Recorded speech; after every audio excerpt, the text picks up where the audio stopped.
എല്ലാവർക്കും നമസ്കാരം.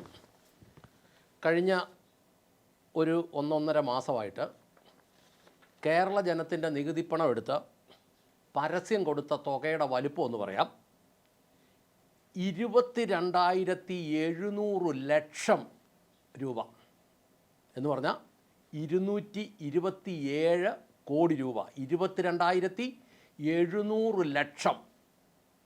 സംസ്ഥാനത്തിന് ഭയങ്കര സാമ്പത്തിക ബാധ്യതയാണെന്നാണ് പറയുന്നത്. കരാറുകാരുടെ പൈസ കൊടുക്കാനില്ല, ആനുകൂല്യങ്ങളൊന്നും കൊടുക്കാനില്ല. ആ ആശാ വർക്കർമാർ തിരുവനന്തപുരത്ത് പോയി കിടന്ന് തല തല്ലി കീറി 100 രൂപ വെച്ചതാ, 100 രൂപയും കൂടെ കൂട്ടിത്താ. നമ്മുടെ എല്ലാം സഹോദരിമാർ അവർ മാസങ്ങളോളം പോയി തല തല്ലി കീറുക, ഒരു 100 രൂപയുടെ കൂട്ടിത്താ കൊടുക്കാനില്ല. നികുതി പണം എടുത്ത് പരസ്യം ചെയ്തതാണ് 22,700 ലക്ഷം രൂപ. ഇവന്മാരെ വിടാമോ? ഇനി ഇതിൻ്റെ കണക്ക് ഡീറ്റെയിൽ ആയിട്ട് പറയാം. പത്രങ്ങൾക്ക് ഫുൾ പേജ് ജാക്കറ്റ് പരസ്യങ്ങൾ കൊടുത്തതാ 12 കോടി രൂപ. വളരെ അത്യാവശ്യമുള്ള കാര്യമല്ലായിരുന്നു നാട്ടുകാരുടെ നികുതി പണം എടുത്ത്. 57 പത്രങ്ങൾക്ക് 17 കോളം പരസ്യം 1.5 കോടി രൂപ.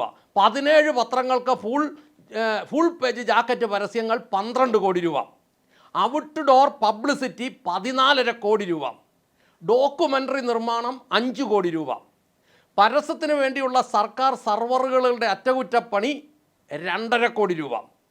പിണറായി വിജയൻ്റെ മുഖം വെച്ചുള്ള 600 കൂറ്റൻ ഹോൾഡിങ്സ്, അതിന് 10 കോടി രൂപ. ശ്രദ്ധിച്ചായിരുന്നോ? കേരളത്തിൽ ഇപ്പോൾ എതിലെ പോയാലും ഒരു 1/2 ഏക്കർ സ്ഥലത്തിൻ്റെ വീതിയിൽ ഒരു തെങ്ങിൻ്റെ പൊക്കത്തിൽ ഈ മരമോന്ത കൊണ്ട് വെച്ചിരിക്കുക.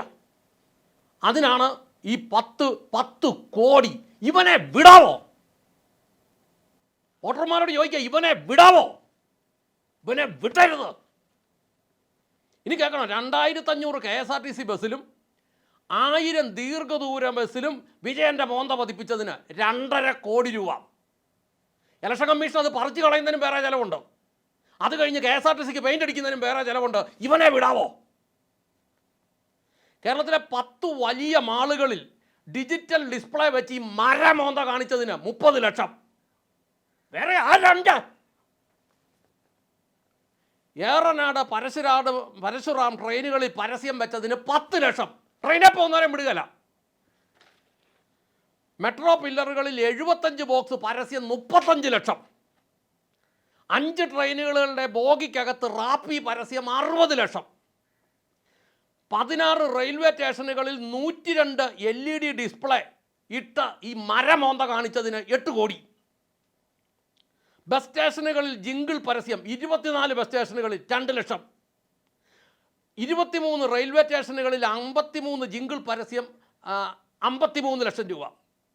പരസ്യ നിർമ്മാണം 5.5 കോടി രൂപ. സോഷ്യൽ മീഡിയ പ്രചാരണത്തിന് ഒരു ജില്ലയ്ക്ക് 73 ലക്ഷം രൂപ വെച്ച് 14 ജില്ലയ്ക്ക് 10 കോടി 22 ലക്ഷം രൂപ. സോഷ്യൽ മീഡിയ പ്രചാരണം അതിനുള്ള മെറ്റീരിയൽസ് 2 കോടി രൂപ. ചാനൽ യൂട്യൂബ് പരസ്യങ്ങൾക്ക് 37 കോടി രൂപ. റീൽസ് നിർമ്മാണം 3 കോടി രൂപ. ഡ്രോണുകൾ 2 കോടി രൂപ. മോഹൻലാലിൻ്റെ ഇൻ്റർവ്യൂവിന് അയാൾക്ക് കൊടുത്തതെന്ന് പറയുന്ന ചിലവ് 11.5 ലക്ഷം രൂപ. ഇനി അയാൾക്ക് ഒരു ദിവസം എത്ര കോടി ഉണ്ടെന്നുള്ളത് നമുക്കറിയാൻ മേല. അതിനി സർക്കാരിൻ്റെ കണക്കുകളും കാര്യങ്ങളും എല്ലാം വന്നു കഴിഞ്ഞാലേ അറിയാൻ പറ്റുള്ളൂ. ആ ഫയൽ വർക്കുകളൊക്കെ നടക്കുന്നതിനിടയ്ക്കാണ് ഈ ഇലക്ഷൻ കമ്മീഷൻ തെരഞ്ഞെടുപ്പ് പ്രഖ്യാപിച്ചത്. അതുകൊണ്ട് ഇനി അത് കൊടുക്കാൻ പറ്റിയല്ല. ഇനി കണക്ക് വരുമ്പോൾ അറിയാം എത്രയാകുമെന്ന്. അങ്ങനെ എല്ലാം കൂടെ ഉള്ള തുക എത്രയാണെന്നറിയാവോ? 227 കോടി രൂപ. 227 കോടി എന്ന് പറഞ്ഞാൽ ഇപ്പോൾ കേരളത്തിൽ കോടിക്കൊരു വിലയില്ലാത്തത് കൊണ്ട് അത് ലക്ഷത്തിൽ പറയുകയാണെങ്കിൽ 22,700 ലക്ഷം രൂപ ഇവനും ഇവൻ്റെ അണികളൂടെ തിന്നത് നാട്ടുകാരൻ്റെ നികുതിപ്പണം. ഇത് കേരളത്തിൽ ഉടനീളം ഇത് പ്രചരിപ്പിക്കാൻ വേണ്ടി കൊടുത്തതുണ്ടല്ലോ. ഇഷ്ടക്കാരുടെ അക്കൗണ്ടിലേക്ക് അങ്ങോട്ട് കൊടുക്കുക. ഇതിനൊരു സൊസൈറ്റിയുണ്ട്, ഇഷ്ടം പോലെ അങ്ങ് കൊണ്ടുപോയി. 1000 കോടി രൂപയുടെ ആസ്തിയുള്ള CPM എന്ന് പറയുന്ന പ്രസ്ഥാനത്തിൻ്റെ മുതലാളിയാണ് ഈ പിണറായി വിജയൻ. അയാൾ അതിനകത്തുനിന്ന് പൈസ എടുത്തില്ല, നമ്മുടെ പൈസ എടുത്തു. നമ്മളെപ്പോലെ ഓരോരുത്തരെ നികുതിപ്പണം എടുത്തു. ഇനി 100 രൂപയ്ക്ക് വേണ്ടി കിടന്ന് നിലവിളിച്ച നമ്മുടെ സഹോദരിമാർ, ആശാവർക്കർമാർ, എൻ്റെ 25,000 താഴെ ആളുകളേ ഉള്ളൂ. അവർ മാസങ്ങളോളം കിടന്ന് നിലവിളിച്ചിട്ട് അതിനെക്കുറിച്ച് ഒരക്ഷരം പ്രതികരിക്കാതെ നിന്ന കണ്ണിച്ചോരയില്ലാത്ത ദുഷ്ടൻ. ഇയാള് 22,700 ലക്ഷം രൂപ എടുത്ത് പരസ്യം ചെയ്തിരിക്കുന്നു. ഞാൻ മലയാളി ഓരോ വോട്ടർമാരോട് പറയട്ടെ, ഇയാളെ വീണ്ടും ജയിപ്പിച്ചു വിട്ടാൽ നിങ്ങൾ വെറും മാംസപിണ്ഡങ്ങളാണ്, തലച്ചോറില്ലാത്ത വെറും മാംസപിണ്ഡങ്ങളാണ്. ഞാൻ പറയുന്നു, ഞാൻ ആഗ്രഹിക്കുന്നു, ഇനി വരുന്ന ഗവൺമെൻറ് ഒരു നേരുന്നെറിയുള്ള ഗവൺമെൻറ് വരാനിടയാകണം. ഈ കാര്യങ്ങൾ അന്വേഷിക്കണം, ഈ ദിവൻ്റെ കയ്യിൽ നിന്ന് പിടിക്കണം. നമ്മുടെ പണമായത്. ഈ പണം പിടിക്കുന്നില്ലെങ്കിൽ, വീണ്ടും ഇയാളെ അധികാരത്തിൽ കൊണ്ടുവരുന്നെങ്കിൽ ഓരോ മലയാളിയോടും പറയട്ടെ, നിങ്ങൾ വെറും മാംസപിണ്ഡമാണ്.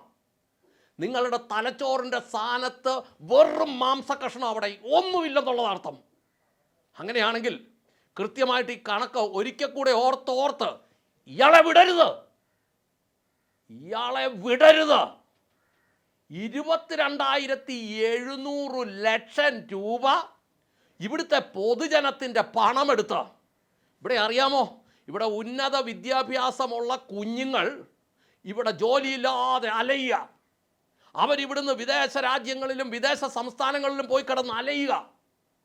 ഉന്നത വിദ്യാഭ്യാസമുള്ള കുഞ്ഞുങ്ങൾ അനേകർ മാസം 15,000 രൂപയ്ക്കും 14,000 രൂപയ്ക്കും ഒക്കെ ബാംഗ്ലൂരും ഹൈദരാബാദിലും പോയി കിടന്ന് പണിയെടുക്കുമ്പം ഇവന്മാരിവിടെ ആർമാദിച്ചതാണ് 22,700 ലക്ഷം രൂപ. ഇവനെ വിടരുത്, ഇവന്മാരെ വിടരുത്. ഒന്ന് ആലോചിച്ച് നോക്കിക്കേ, നമ്മുടെ നാട്ടിൽ ഓരോ മനുഷ്യൻ കിടന്ന് അനുഭവിക്കുന്ന കഷ്ടത എന്താന്ന്, ഓരോ കൃഷിക്കാരൻ കിടന്ന് അനുഭവിക്കുന്ന കഷ്ടത എന്താന്ന് ഇതൊന്നും അറിയാതെ ഈ ജനത്തിനെ കൊള്ളയടിച്ചും പിടിച്ചു പറിച്ചും കൊണ്ടുപോയ വലിയ തുക. ഒരിക്കൽ കൂടെ ചേർത്ത് പറയട്ടെ, നമ്മുടെ ചെറുപ്പക്കാർ ലോകം മുഴുവൻ അലയുമ്പോൾ 1,80,000 പിൻവാതിൽ നിയമനങ്ങൾ നടത്തിയിട്ടും പിന്നെയും എടുത്ത് ചെലവ് ചെയ്തിരിക്കുക 22,700 ലക്ഷം രൂപ. ഇവനെയും ഈ കാട്ടുകൊള്ളക്കാരെയും വിടരുത്. കേരളത്തിലെ ഓരോ വോട്ടർമാരോട് പറയട്ടെ, വിടരുത്. അടുത്ത ഗവൺമെൻറ് വരുമ്പോൾ ഈ 22,700 ലക്ഷം രൂപ തിരിച്ചു പിടിക്കുന്നില്ലെങ്കിൽ കേരളത്തിലെ മുഴുവൻ മാംസപിണ്ഡങ്ങളെയും ഓർത്ത് സഹതപിക്കുകയല്ലാതെ എന്ത് ചെയ്യും? ഒരിക്കൽ കൂടെ ഓർത്തോളുക, 227 കോടി രൂപ, 22,700 ലക്ഷം രൂപ എൻ്റെയും നിങ്ങളുടെയും നികുതി പണം കട്ടവന്മാരെ വിടരുത് എന്ന് ഓർമ്മിപ്പിച്ചുകൊണ്ട് നിർത്തട്ടെ. നന്ദി, നമസ്കാരം.